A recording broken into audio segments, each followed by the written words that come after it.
Mula dito sa bayan ng Naik, Cavite, ako si Rex Del Rosario para sa inyong Pops Rex Vlog, bumabati ng hello mga kapaps at mga kamoms. Kumusta na kayong lahat diyan? Magandang buhay! Ito ang Jerry's Kambingan na nasa kahabaan ng Soriano Highway dito sa bayan ng Naik, Cavite. Nagkayayaan kaming kumain na Mama Susan, Kuya Indo, Kuya Taning, Kuya Angel at Kuya Rani na kumain dito ng pananghalian. Samantala, hindi lang naman puro kambing ang mga pagkain dito. Meron din ditong baka. Bukod sa kalderetang kambing, papaitang kambing, kilawing kambing, ay mayroon din namang mga lutong baka. Halimbawa, yung bulalo, sinampalukang baka, at balbakwa.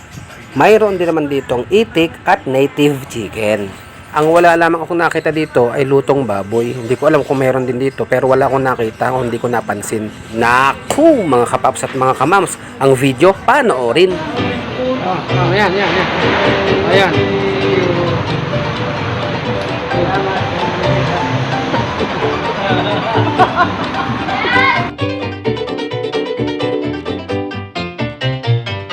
Ayan, pagkasasarap ng mga pagkain dito. Tingnan nyo. Shoutout mo, sinasabihin mo. Shoutout ko yung mga taga-Jensan dyan. Pero ayoko na tuwali ng baka. Mas may balat. Ang gusto ko yung isa. May buto. Yung may pata. Yung may buto. Balbakwang baka ang in-order ni na Ma'am Susan. Ang akin namang in-order ay itong papaitan na kambing. Ayan. Oh, napakasarap niyan.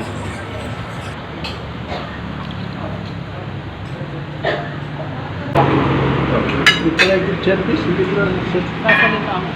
Alam mo naman. Ay pagkasarap ng mga lutong pagkain din eh. Ay pagkasarap ng mga lutong pagkain din eh. Okay, thanks for watching. God bless and I love you all. Mwah mwah, chup chup, mwags.